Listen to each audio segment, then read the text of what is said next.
ये जो मुश्किल से 4-5 बजरंग दल के लोग, 5-6 वीएचपी के लोग, 10-15 आरएसएस के लोग, ये 20-25 लोग हैं पूरे देश में जो इस तरीके की नफरत की भाषा बोलते हैं। देखिए, यही तो शर्म की बात है कि संसद भवन में इस तरह की भाषा का उपयोग, तो ये किसी कम्युनिटी का अपमान नहीं है, ये उस भरोसे का अपमान है जो भरोसा महात्मा गांधी ने दिलाया था इस देश में।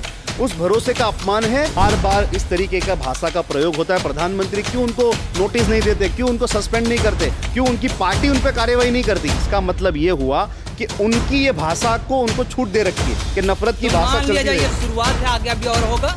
देखिए, भारतीय जनता पार्टी पेट्रोल छिड़कने का काम करती है, केरोसिन छिड़कने का काम करती है। माननीय राहुल गांधी ये पहले कह चुके हैं कि ये हमेशा पेट्रोल और केरोसिन छिड़कते रहते हैं, बस एक चिंगारी की ज़रूरत है आग लगाने के लिए।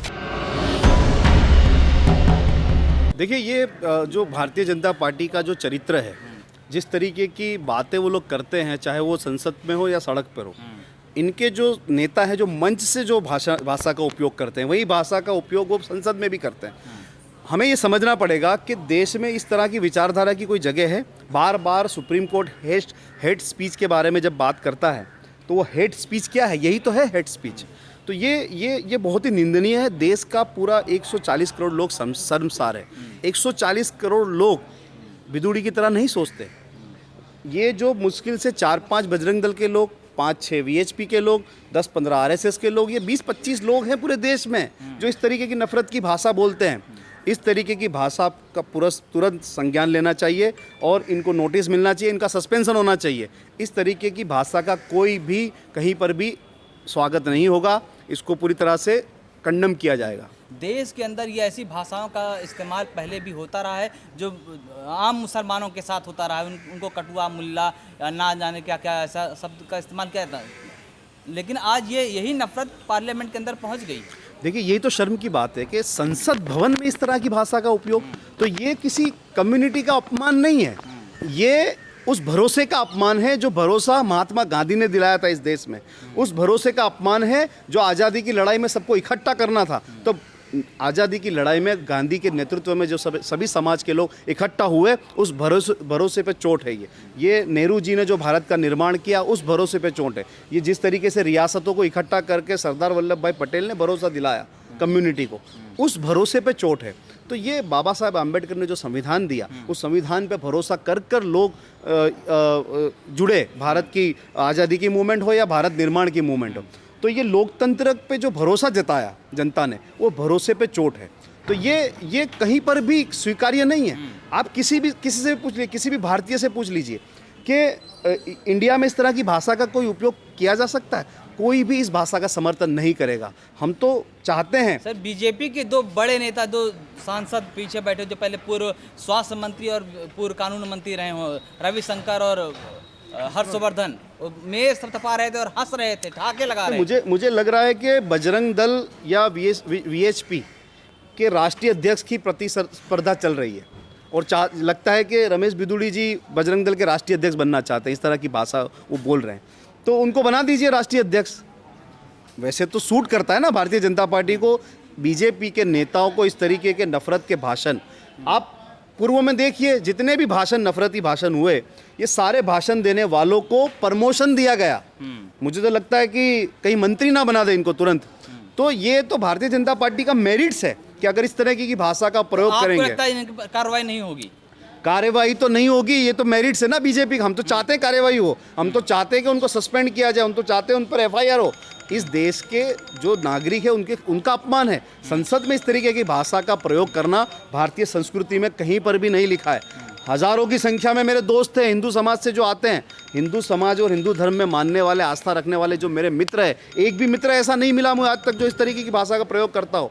हिंदू समाज की और हिंदू धर्म में मानने वाला, आस्था में मानने वाला व्यक्ति अहिंसक होता है, करुणा को जानता है, मानवता को समझता है और प्रेम और विश्वास की बात करता है। ये कौन सी भाषा है? ये कोई धर्म की भाषा नहीं है, ये कोई धर्म विशेष की भाषा नहीं है। ये बिल्कुल जो द्वेष, गुस्सा, हिंसा, नफरत जहाँ से पनपते हैं बजरंग दल, वीएचपी, आरएसएस जैसे संगठनों से, ये उस संगठनों की भाषा है जो एक सांसद होकर के व्यक्ति पार्लियामेंट में बोल रहा है। इससे पहले अनुराग ठाकुर हो या कपिल मिश्रा हो, ये भी लोगों को जिस तरह के शब्द का इस्तेमाल कर चुके हैं। लेकिन देखो उनके साथ भी कार्रवाई नहीं हुई। आप एक बात समझिए ना कि तो ये जिम्मेदारी किसकी है? इस देश के प्रधानमंत्री की जिम्मेदारी है। बार बार इस तरीके का भाषा का प्रयोग होता है, प्रधानमंत्री क्यों उनको नोटिस नहीं देते, क्यों उनको सस्पेंड नहीं करते, क्यों उनकी पार्टी उन पर कार्रवाई नहीं करती? इसका मतलब ये हुआ कि उनकी ये भाषा को उनको छूट दे रखी है कि नफरत की तो भाषा मान लिया चलती जाए है। ये शुरुआत है, आगे अभी और होगा।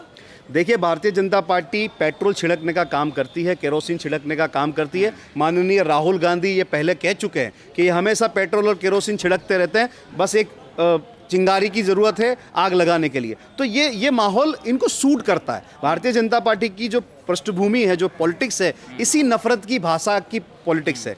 तो डाइवर्ट करने के लिए इनको ओबीसी पे बात नहीं करनी, इनको सेंसेक्स पे बात नहीं करनी, कास्ट सेंसेक्स पे बात नहीं करनी, इनको महिला आरक्षण पे बात तो करनी है, बिल तो देना है, लेकिन 10 साल के बाद उसको इम्प्लीमेंट करना है। तो जो मुद्दे राहुल गांधी उठाते हैं, अदानी का मुद्दा हो, महंगाई का मुद्दा हो, बेरोजगारी का मुद्दा हो, उन मुद्दों पर कोई बात नहीं होता, कोई जवाब नहीं होता, तब ये इस तरीके के डिस्ट्रैक्ट करने वाले मुद्दे लेकर के आते हैं। लेकिन अभी आपने कहा कि ये महिला के बिल की बात करते हैं, और लेकिन इन्हीं बिलों को तो कांग्रेस ने समर्थन कर दिया। बिल्कुल, महिला आरक्षण की जो बात है, सोनिया गांधी इसको लेकर के आए थे, और सोनिया गांधी का सपना था कि महिलाओं को इतना आरक्षण मिले। और ये शुरुआत यहाँ से नहीं हुई। आप देखिए, राजीव गांधी जी ने पंचायती राज व्यवस्था की बात की। आप जब आज पूरे देश में महिलाएं सरपंच बन रही है, महिलाएं पार्षद बन रही है, मेयर बन रही है, एमएलए बन रही है, एमपी बन रही है, पूरे देश में पंचायती राज व्यवस्था में जो महिलाओं की भूमिका है, ये सपना राजीव गांधी ने देखा था। तो ये कांग्रेस की सवाल इस बात का है कि इसमें जब एससी, एसटी, ओबीसी और माइनॉरिटीज के क्लोज नहीं दिए गए, तो कांग्रेस ने क्यों समर्थन कर दिया, क्यों वोट कर दिया? कांग्रेस ने महिला आरक्षण बिल जो आया उस पर समर्थन किया, लेकिन कांग्रेस ने ये कहा कि कास्ट सेंसेक्स होना चाहिए।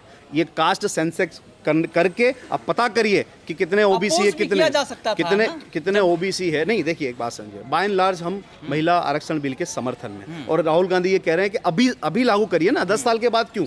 हम तो चाहते हैं कि देश में एससी, एसटी, ओबीसी, माइनॉरिटी, ये सबका सेंसेक्स हो, और वहाँ पर क्या भूमिका, सबकी भागीदारी। हमेशा जो लोकतंत्र का मूल मंत्र था, पावर का डिसेंट्रलाइजेशन, वर्क का डिसेंट्रलाइजेशन, और जो एसेट है उसका डिसेंट्रलाइजेशन। तो ये जो बात राहुल गांधी कर रहे हैं जातीय गणना की, तो उसका क्यों कर रहे हैं? वो चाहते हैं कि ईमानदारी से बजट जो है वो हर समाज, हर तबके तक पहुंचे, जो पॉलिटिकल पावर है वो सब हर समाज, हर तबके तक पहुंचे। एक बहुत ही सरप्राइजिंग आंकड़ा आया ना सामने कि 90 सचिवों में से सिर्फ 3 ओबीसी समुदाय से निकले। आज जो देश चला रहे हैं, जो 90 सचिव, उसमें से सिर्फ 3 ओबीसी समुदाय से हैं। तो इस तरीके के आंकड़े जो है वो चौंकाने वाले आंकड़े हैं, और भी चौंकाने वाले आंकड़े सामने आ सकते हैं अगर सही तरीके से सेंसेक्स लाया जाए। इस मुद्दे पर बात करेंगे, लेकिन जो बीजेपी के एक माइनॉरिटी के नेता हैं अब्बास नकवी, वो कह रहे हैं कि ये कांग्रेस पार्टी में शामिल होने के लिए एक ड्रामा किए हैं उन्होंने। देखिए, वो सबसे बड़े ड्रामेबाज है, मैं समझता हूँ। उनको जिस तरीके से दरकिनार किया गया है, जिस तरीके से चाय में से मक्खी निकालकर फेंक दिया जाता है, इसी तरह आज उनकी स्थिति है। उनकी स्थिति और अडवाणी जी की स्थिति में वो ज़्यादा अंतर नहीं है। वो मानसिक रूप से घायल है पूरी तरह से। तो वो जो बात कर रहे हैं, जो घटना संसद में घटी है, आप भी उसी कम्युनिटी से, उसी समुदाय से आते हैं, आपको निंदा करनी चाहिए थी, आपको कंडम करना चाहिए था। आप उसका इस तरह से हास्यास्पद आप ट्वीट कर रहे हैं। राजनाथ सिंह ने माफ़ी मांगी इन चीज़ों को लेकर। देखिए, ये एक सभ्य समाज में इस चीज़ की कोई जगह नहीं है। भारत हमेशा एक सभ्य समाज का मुल्क रहा है, और इसमें इस तरीके की भाषा की कोई जगह नहीं है। मैं समझता हूं कि तुरंत इस पर कार्रवाई हो, एफआईआर हो, सस्पेंशन हो, ताकि आने वाले दिनों में कोई भी लीडर पार्लियामेंट में तो क्या, किसी मंच पर भी इस तरीके की हेड स्पीच ना दे सके। लेकिन सोशल मीडिया पर देखा जाए लगातार ट्रोल किया जा रहा है, और वहाँ पर उनको विधूड़ी का समर्थन किया जा रहा है। कहा जा रहा है कि जो उन्होंने कहा है ठीक किया है, ऐसा ही कहना चाहिए, क्योंकि वो भारत माता की जय नहीं कहते तो उनको आतंकवादी बोलना चाहिए, और जब वो कटुए हैं, मुल्ले हैं, तो उनको कटुआ मुल्ला ना कहा जाए तो फिर क्या कहा जाए। ऐसे तमाम समर्थन करने वाले। देखिए, एक बीजेपी के पास एक ट्रोल आर्मी है पूरी। सोशल मीडिया पर नफरत की पूरी दुकान खोलना उनके हाथ में, पूरा बाजार लगा देते हैं वो, क्योंकि असली मुद्दों पर बात ना हो। तो राहुल गांधी ने तो जवाब दे ही दिया उसका।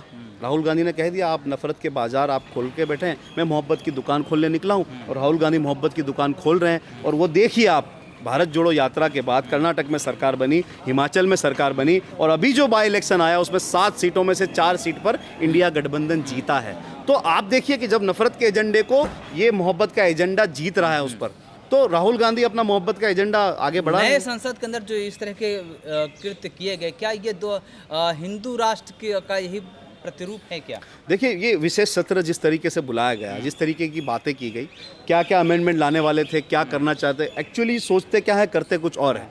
जो असली अगर मुद्दे, हिंदू राष्ट्र बनता है तो क्या ऐसे ही होगा क्या मुसलमानों के साथ? देखिए, इस देश का 140 करोड़ लोग इस लोकतंत्र में विश्वास रखते हैं और ये लोकतंत्र सबको सब लोग इसको मानते हैं। देश लोकतंत्र से चलेगा, किसी विशेष धर्म या किसी जाति या किसी समुदाय से नहीं चलेगा, लोकतंत्र से चलेगा। ये लोकतंत्र एक आदमी ने नहीं बनाया, लगभग 350 लोगों ने 2 साल तक पूरे देश के लोगों से फीडबैक लेकर के लोकतंत्र जो संविधान जो बना है, तो ये संविधान सबने मिलकर बनाया है। बाबा साहेब आम्बेडकर के नेतृत्व में ये संविधान जब बना तो सबने संविधान को स्वीकारा, तो ये संविधान के आधार पर ये देश चलेगा, न कि किसी समाज समुदाय के आधार। लेकिन फायदा तो मिलेगा ना बीजेपी को, कहते हैं नफरत जब जितनी बढ़ती है उतना बीजेपी को फायदा होता है। नहीं, हाँ, मैं वही तो कह रहा हूँ, उनको सूट करता है नफरत, हिंसा, इस तरीके की हेट स्पीच, ये बीजेपी को सूट करता है। लेकिन हम भी तो नफरत के बाजार में मोहब्बत की दुकानें खोल रहे हैं, हम भी तो मेहनत कर रहे हैं। आप बताइए, पूरी दुनिया में किसी ने की होगी 4000 किलोमीटर की पदयात्रा? राहुल गांधी ने की, और राहुल गांधी इस एजेंडे के सामने पूरी ताकत के साथ आंख में आंख मिलाकर भारतीय जनता पार्टी और नरेंद्र मोदी को पूछ रहे हैं कि पूरा देश का कैपिटल अदानी जी के पास क्यों जा रहा है, देश के जो रिसोर्सेज है सारे अदानी जी के पास क्यों जा रहे हैं, सारे इंस्टीट्यूशन अदानी जी के पास क्यों जा रहे हैं। ये सवाल सिर्फ देश में एक लौता नेता है जो राहुल गांधी, जो आंख में हाथ डालकर भारतीय जनता पार्टी को पूछ रहा है। इस सवाल से भागने के लिए इस तरीके की हेट स्पीच, इस तरीके की बातें ली जा रही है, उठाई जा रही है। तो भारतीय जनता पार्टी अपना नफरत के एजेंडे को बढ़ाते। 24 में फायदा पहुंचेगा क्या बीजेपी को? देखिए, 2024 का चुनाव भारतीय जनता पार्टी हार रही है, हारने जा रही है। जिस तरीके से कभी 10 साल की सरकार में उन्होंने एनडीए के लोगों को कभी पूछा नहीं, जैसे इंडिया गठबंधन बना पागल हो गए, पागलों की तरह भागने लगे। यहाँ तक कि एनडीए के इनके साथी भी इनको छोड़कर भाग रहे हैं। यहाँ पर इंडिया का कुनबा बढ़ रहा है, वहाँ पर एनडीए कम हो रहा है। आगे आगे देखिए, जैसे जैसे चुनाव आगे जाएगा, इंडिया गठबंधन में और भी साथी जुड़ेंगे। इंडिया गठबंधन 2024 में सरकार बनाने जा रहा है। और अभी आप देख लीजिएगा, अभी जो राज्यों के चुनाव है, इन राज्यों के जो 5 राज्यों के चुनाव है, 5 राज्यों में कांग्रेस की सरकार बनेगी, ये आप देखेंगे।